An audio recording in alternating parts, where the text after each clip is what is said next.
Hello everyone, in this video I'm going to show you how to add Instagram QR code in Canva.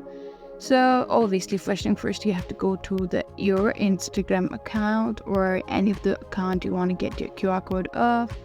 Let's hit download. Let's go back to Canva. And here what you got to do is go to the upload and go to upload files, and let's upload the QR code we had just downloaded.